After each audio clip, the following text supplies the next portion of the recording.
Hello everyone. मैं मिथुन सिंह स्वागत करता हूं आप सभी का। आशा करता हूं आप सभी बहुत अच्छे होंगे। बात करेंगे सिद्धू कानू मुर्मू यूजी सेमेस्टर थर्ड के प्रीवियस ईयर क्वेश्चन पेपर की। पेपर था आपका हिंदी का। पेपर का कोड AAC 03 2023-27 का ये क्वेश्चन पेपर है जो आपके साथ में साझा कर रहा हूं। आगे बढ़े उससे पहले मैं आपको बता दूं पिछले 5 साल के जितने भी प्रीवियस ईयर क्वेश्चन पेपर हैं सारे क्वेश्चन पेपर की PDF 69 में और सजेशन आपको 199 रुपये में प्रोवाइड कर दिया जाएगा।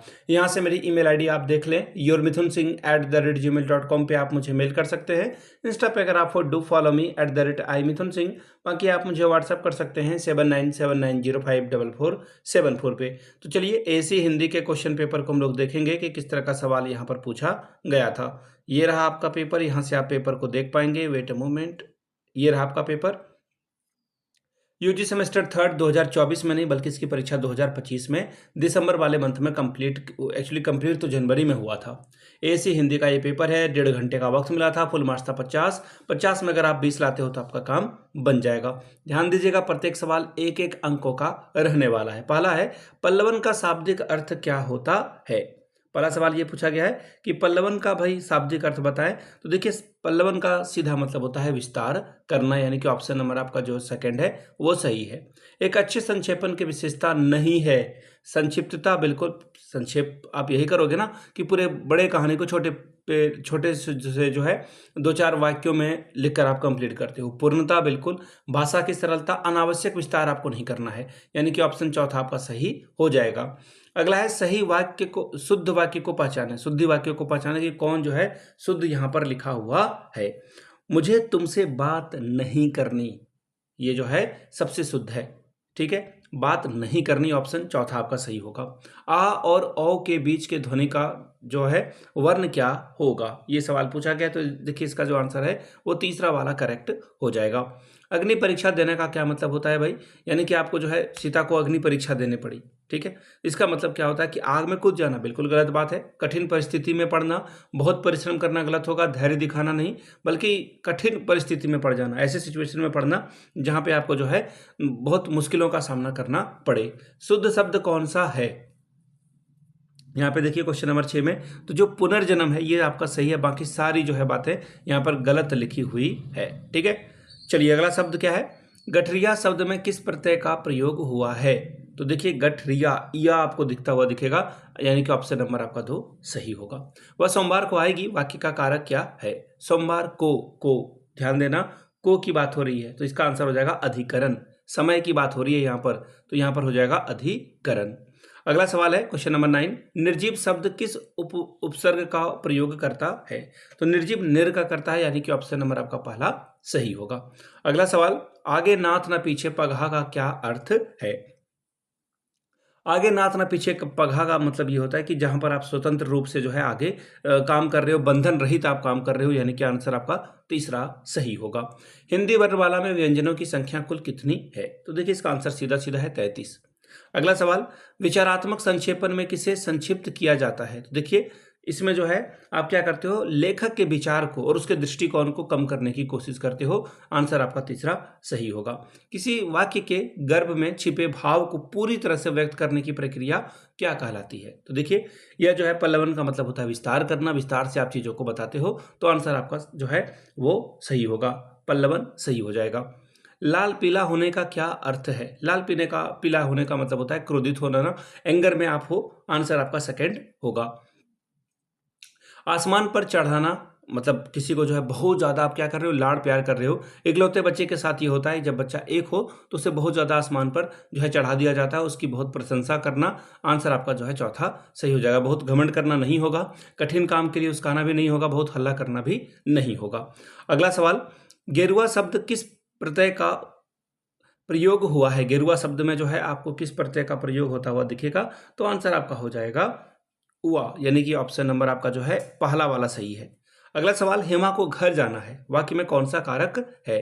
भाई तो देखिए, हेमा को घर जाना है, हेमा को घर जाना है, और वाक्य में कौन सा कारक है, कर्ता कारक है। हेमा को जाना है तो यहाँ पे कर्ता कारक होगा। अगला सवाल, पल्लवन करते समय किस बात का ध्यान रखना चाहिए। देखिए, जो बात मूल रूप से कही गई है, जो सच है, उसे आप उस पर ज़्यादा ध्यान दोगे और एग्जाम्पल से उसे समझाओगे। निम्न शब्दों में से शुद्ध शब्द का चयन करिए। उज्ज्वल जो है सबसे सही कौन सा लिखा हुआ है? ऑप्शन नंबर आपका पहला सही है। देखिए केवीएस पीआरटी में टीचर वाले एग्जाम में ये जो है एक बार सवाल आ चुका है। अगला सवाल, परलोक शब्द किस उपसर्ग का उपयोग हुआ है? परलोक में कौन सा उपसर्ग है? तो देखिए बड़ा ही आसान सा सवाल है और इसका आंसर हो जाएगा पर, यानी कि ऑप्शन नंबर 2। अगला सवाल, संक्षेपण के गुण क्या क्या हैं? तो देखिए संक्षेपण का जो गुण है वो हो जाएगा पूर्णता, संक्षिप्तता और भाषा की सरलता, यानी कि ऑप्शन नंबर आपका 2 करेक्ट होगा। आंखों का गांठ का पूरा लोकोक्ति का सही अर्थ क्या है? तो देखिए आंख का गांठ का होने का मतलब होता है मूर्ख धनी, पैसा तो बहुत है लेकिन उसके पास जो है बुद्धि नहीं है। ऑप्शन 2 आपका सही हो जाएगा। अगला है, वास्तविक शब्द में किस प्रत्यय का प्रयोग हुआ है? वास्तविक, इक, यानी एक आंसर आपका जो है 23 का हो जाएगा। तीसरा, हंसुए का ब्याह खुरपी के गीत का क्या अर्थ है? देखिए हंसुए का ब्याह खुरपी से होने का मतलब क्या होता है? ऐसी बात कह रहे हो जिसमें कोई भी लॉजिक नहीं है, संगत लॉजिकल बात नहीं है। तीसरा आंसर आपका सही हो जाएगा, इलॉजिकल बातें करना। अगला सवाल देखिए, कारक के कितने भेद होते हैं? तो देखिए कारक के टोटल 8 भेद होते हैं। ऑप्शन दूसरा सही है। आयुषी पढ़ती है, इस वाक्य में कौन सा कारक है भाई? तो आयुषी पढ़ रही है तो कर्ता हो जाएगा, ये क्या हो जाएगा? कर्ता, यानी कि तीसरा सही है। शब्द, शुद्ध शब्द कौन सा है? देखिए यहाँ पे सारे अगर आप शब्दों को देखोगे तो इसमें जो सबसे शुद्ध शब्द है वो है पुरस्कार। ठीक है, बाकी सारी बातें गलत लिखी गई है। पल्लवन किस शैली में लिखा जाता है? तो भैया गद्य शैली में, और पल्लवन में विस्तार किया जाता है। संक्षिप्तता के कितने अर्थ होते हैं? तो देखिए संक्षिप्तता के 3 अर्थ होते हैं। ऑप्शन आपका 2 सही होता। अगला, वह पत्र लिख रही है, वाक्य के रेखांकित अंश में कारक कौन सा है? वह पत्र लिख रही है तो इसका जो हो जाएगा वो हो जाएगा कर्म। यहाँ पर क्या हो जाएगा? पत्र लिख रही है तो कर्म हो जाएगा। अगला है, घुमक्कड़ शब्द में किस प्रत्यय का प्रयोग हुआ है, उपयोग हुआ है? तो देखिए इसका जो आंसर होगा वो हो जाएगा ऑप्शन नंबर दूसरा, एक्चुअली अक्कड़। ठीक है, घुमक्कड़ में अक्कड़ प्रत्यय का प्रयोग हुआ है। सुचारू शब्द किस उपसर्ग का प्रयोग हुआ है? तो सुचारू में सु मिलेगा, यानी कि तीसरा वाला आपका सही होगा। टू डाल डाल में पात पात का क्या अर्थ है? तो देखिए दोनों चालाक हैं, सामने वाला भी चालाक है तो उससे भी चालाक सामने वाला है, दोनों में से कोई कम नहीं है। टांग अड़ाने का मतलब होता है किसी काम में बाधा डालना, यानी कि रुकावट पैदा करना। चौथा ऑप्शन आपका सही है। अशुद्ध कौन सा है भाई? यहाँ पे औषधि, उषा, पुरुष और हितैषी लिखा हुआ है। तो देखिए इसका जो सही आंसर है ये हो जाएगा, एक सेकेंड, पुरुष जो है यहाँ पर गलत लिखा हुआ है। वर्तनी में त्रुटि की, देखिए बात क्या है ना कि सारे सही हैं ये जो है सारा सही है। जी हाँ बिल्कुल सारे सही हैं, कोई भी गलत नहीं है। निम्नलिखित में से शुद्ध वाक्य कौन सा है? कृष्ण के अनेकों नाम है। देखिए अनेक नहीं, अनेकों नहीं होते, अनेक होते हैं। अनेकों नहीं होते हैं बल्कि अनेक होते हैं। तो आंसर आपका देखिए क्या हो जाएगा? ऑप्शन नंबर दूसरा सही हो जाएगा। अगला सवाल, अमोल शब्द किस उपसर्ग का प्रयोग हुआ है? अमोल में जो है किस शब्द का प्रयोग हुआ है? देखिए अमोल में जो है अ शब्द का प्रयोग हुआ है, दूसरा सॉरी ऑप्शन नंबर 3 आपका सही होगा। आम के आम गुठलियों के दाम का क्या अर्थ है? आम के आम गुठलियों के दाम का मतलब होता है डबल फायदा कमा लेना, दोहरा लाभ होना। अगला सवाल देखिए क्या बोला गया है, ननिहाल शब्द किस प्रत्यय का प्रयोग हुआ है? ननिहाल, ननिहाल, हाल शब्द का प्रयोग हुआ है, यानी कि चौथा आपका आंसर सही है। क्वेश्चन नंबर 40, समाचार शब्द किन किन उपसर्गों का प्रयोग हुआ है? समजोड़ आचार, यानी कि समाचार, यानी कि आपका आंसर हो जाएगा ऑप्शन नंबर चौथा। अगला सवाल, टस से मसना होना मतलब कि जो बात पे आप अड़े हो। देखना कई बार स्त्रियां सामने में जो बर्तन या फिर साइकिल पे या फिर लोग जो है साड़ी वगैरह बेचने के लिए आते हैं, उसने कहा 2000, औरतें यहाँ पे बोल रही है 100 रुपये दूंगी साड़ी की, तो वो टस से मस नहीं हो रही है कि भाई 100 से आगे नहीं बढ़ूंगी। वो फेरी वाला 2000 से जो है 500 पे आ चुका है, यानी कि अपनी बातों से नहीं हटना। ऑप्शन नंबर दूसरा सही होगा। अशुद्ध शब्द क्या है? इसमें से अशुद्ध कौन सा लिखा हुआ है, ये जो है आपसे पूछा गया था। तो देखिए यहाँ पे जो है उपलक्ष्य गलत लिखा हुआ है। एक सेकंड, ये भी सही लिखा हुआ है ना? अशुद्ध शब्द कौन सा है, ये सवाल आपसे पूछा गया है। तो देखिए उपलक्ष्य जो है एक सेकंड, सही शब्द उपलक्ष्य होता है, हालांकि इसको देख लेना आप लोग। उपलक्ष्य जो है, एक सेकंड, ऐसे होना चाहिए, उपलक्ष्य नहीं होता। वर्ण के कितने भेद होते हैं, ये सवाल आपसे पूछा गया है। तो वर्ण के जो है टोटल 2 भेद होते हैं, स्वर और व्यंजन। अगला सवाल, किसी विस्तृत लेख के मुख्य विचारों को लघुतर करना, यानी कि कम करना, संक्षेपण कहलाता है। विस्तार करना पल्लवन होता।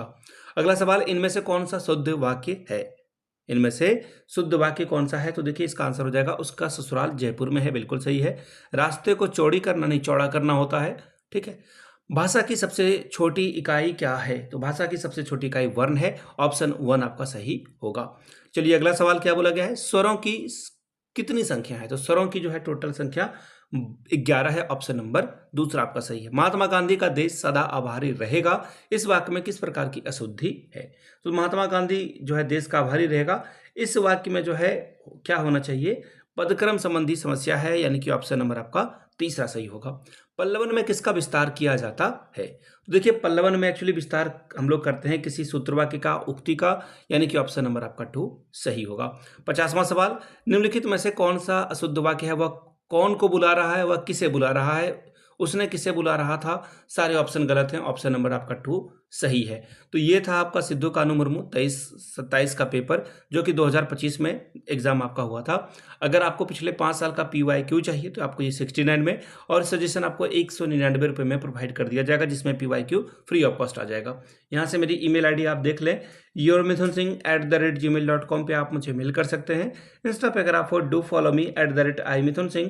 बाकी आप मुझे व्हाट्सअप कर सकते हैं 7979054474 पे। वीडियो को आपने यहाँ तक देखा, प्यार दिया, इसके लिए आप सभी का बहुत बहुत शुक्रिया। Have a good day.